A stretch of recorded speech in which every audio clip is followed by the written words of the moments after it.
Hello friends, in this video we will see the concept of relative stability by using Root's array.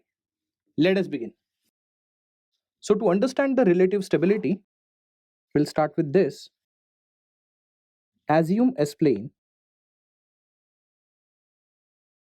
which consists of two axes, that is real axis and the imaginary axis. So what we have this side is plus sigma, this is minus sigma, this is j omega and this is minus j omega. Now you know that for a particular characteristic equation, when you solve for Root's array by applying the root Hurwitz criteria, which says that if there are no sign changes in the first column of the given Root array, it clearly means that there are no poles on right half of the S-plane. So imagine that you have been given some characteristic equation for which you got no sign changes in the first column of the Root's array. So what is the conclusion?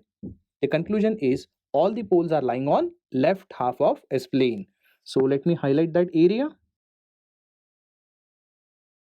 So let me tell you, we are under an assumption that there are no sign changes in the first column of the given Root's array.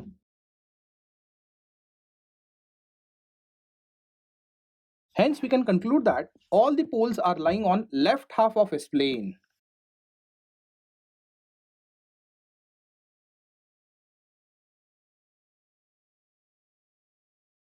Either we can say all the poles are lying on left half of S plane, or I can say that they are lying on left half of sigma equal to 0 axis. So we know that sigma equal to 0 axis as in j omega axis. So all of the poles, they are lying on left half of the S plane, means they are lying on left with respect to sigma equal to 0 axis. As I said, in the Root's array, what you only get, whether the poles are on left or right or on j omega axis, you don't get the exact location. So to find relatively where my poles are lying, what I can do is I can do something called the shifting of j omega axis. So what is meant by shifting of j omega axis? Let us see. Just pay attention what I'm trying to convey. So this is your plus sigma and minus sigma. So I have not changed or touched the x-axis, but y-axis, what I'm going to do, let me shift this j omega axis to the left by 1 unit. Try to understand my point. I'm shifting this j omega axis to the left position by 1 unit, meaning that now you will actually find the same j omega axis present at sigma equal to minus 1, meaning that previously this axis was sigma equal to 0 axis. Now it has become sigma equal to minus 1 axis. I hope you understand my point. Of course, graphically, even though I have shifted, accordingly my characteristic equation is also going to change. How to change our characteristic equation respectively, you don't worry, because I'll be taking some example relative to this. What you need to only concentrate and I need to assume and trust me that I can shift this j omega axis to the left by 1 unit. So the new axis is now known as sigma equal to minus 1 axis.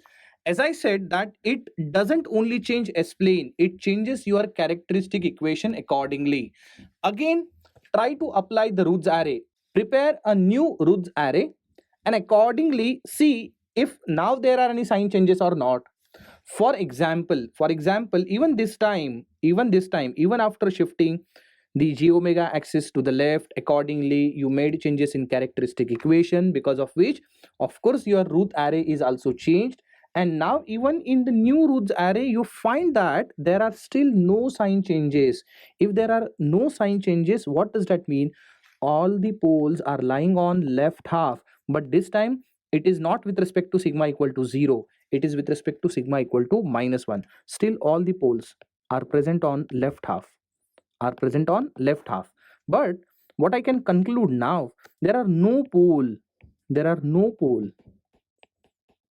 between sigma equal to 0 and sigma equal to minus 1. There are absolutely no poles. So whatever poles that you see, they are present to the left half of sigma equal to -1. Just to even the trace ahead, what I can do, I can shift my j omega axis towards left by one more unit. Therefore, this time my new position for j omega axis would be sigma equal to -2 axis. So in a way, now this remains plus sigma minus sigma, but this time my axis is shifted more towards left, and now this j omega axis is known as sigma equal to -3 axis. Okay, as I said, it doesn't only change the s-plane, it also changes the characteristic equation. Now my characteristic equation is changed. Again, my Routh array is going to change. Now in that Routh array, I found that there are some sign changes. Let us assume there is only one sign change. For example, there is only one sign change. What does that mean? You know that number of sign changes is equal to number of poles on right half. Yes or no? Number of sign changes is always equal to number of poles on right half. Here, right half means with respect to -3. Okay, so let's say I got one sign change. It means one pole is present at right half of sigma equal to -3. And to be very precise, let me tell you, we have already tested for sigma equal to 0. We have already tested for sigma equal to, -1. Okay, and this time we are not testing for -3, but we will test it for, let's say, sigma equal to -2. So this is, sigma equal to -2 and not -3. So the one pole is present at right half, that is of sigma equal to -2. What does that mean? There is some pole present between -2 to -1. There is some pole present between -2 to -1, and rest of the poles, they are present on left half. Rest of the poles are present on left half. I hope you understood my point, right? And further, if you want to investigate at exactly which position it is lying, then instead of shifting it to sigma equal to -2, you can just shift it at sigma equal to -0.5 or -1.5 rather. So here it will be -1, here it will be -2, and at -1.5 there is newly shifted j omega axis.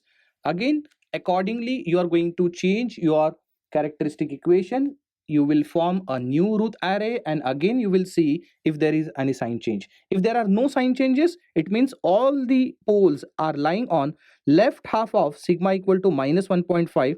It means that previously we have detected, the pole was present between -2 to -1, but now I'm very much sure still there is no pole between -1 to -1.5.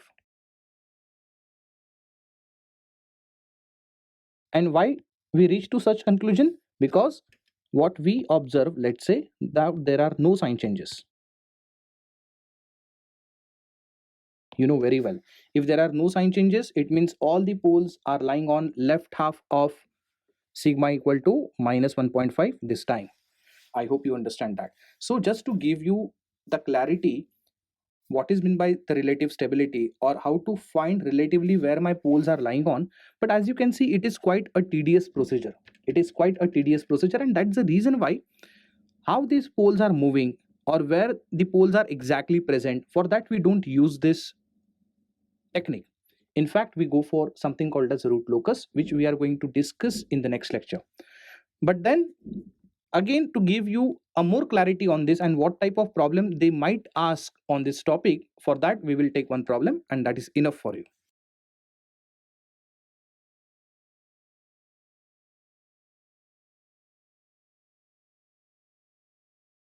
Read the question carefully.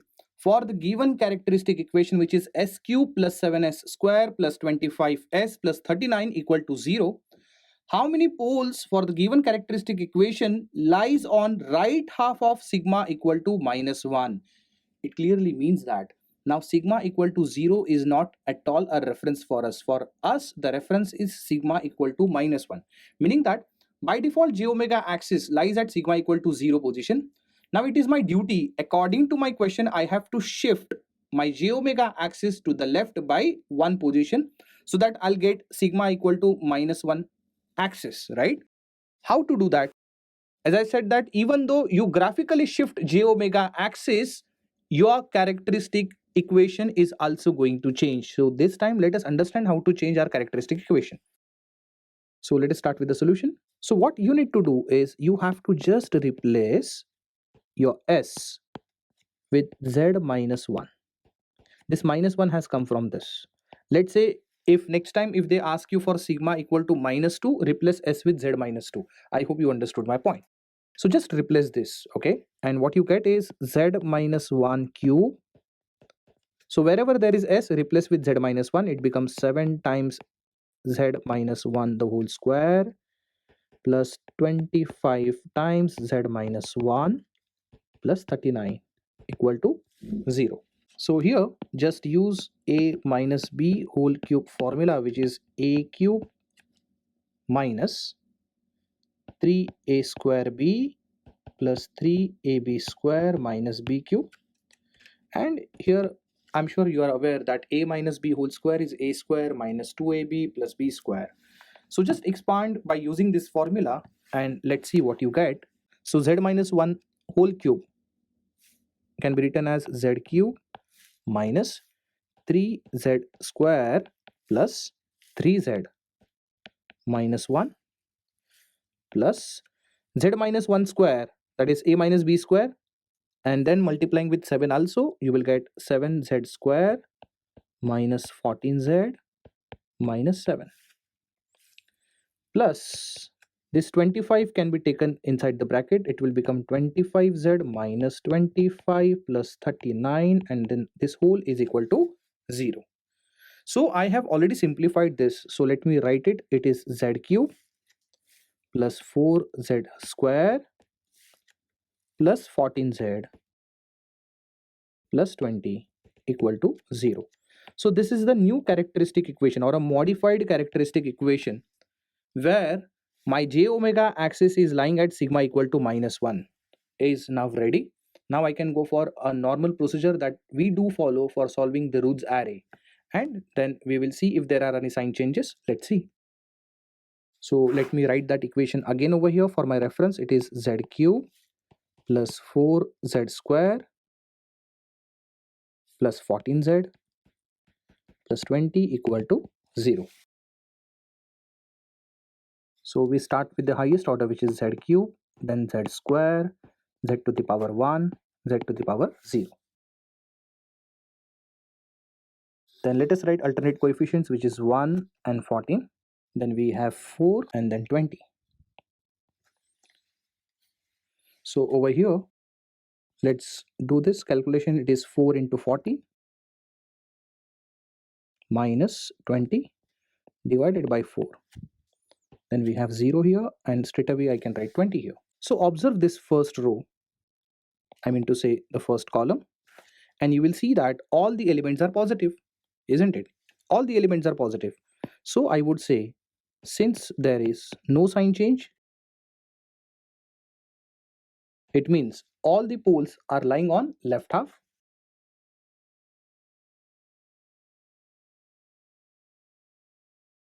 When I say left half of, it refers to the j omega axis position. So here j omega axis position is sigma equal to -1, right? So all the poles means how many poles? That is 3 poles. So 3 poles are lying on left half of S plane with respect to sigma equal to -1. When I say sigma equal to -1, it means this is, let's say, -1, and all the poles, that is 3 poles, are lying with respect to left half of -1, left half of -1. So this is the original S plane I have drawn, which is sigma, this is minus sigma, this is positive j omega, this is minus j omega. So what I can see here, how many poles are lying at sigma equal to -1, that is right half of sigma equal to -1. So as you can see, there are no poles, there are in fact no poles lying on right half of sigma equal to -1. That was the question. How many poles for the given characteristic equation lying on right half of sigma equal to -1? The answer is 0. None of them. None of them. Please understand my point, okay? So over here, in fact, you may get confused. This is our shifted j omega axis, okay? It is at sigma equal to -1. This is sigma equal to 0. And all the poles you will see, they are lying on left half of sigma equal to -1. So you may draw this way or you may draw this way. The concept remains same, that all the poles are on left half of sigma equal to -1 and they are not present between -1 to 0, or in fact beyond 0 also. They are not present, right? Since they are not present, it means it is, of course, the stable system. And secondly, what I came to know, that there are still no poles between -1 to 0. Whatever poles are there, they are present after -1, that is towards negative real axis. This is how we handle this kind of problems. Thank you.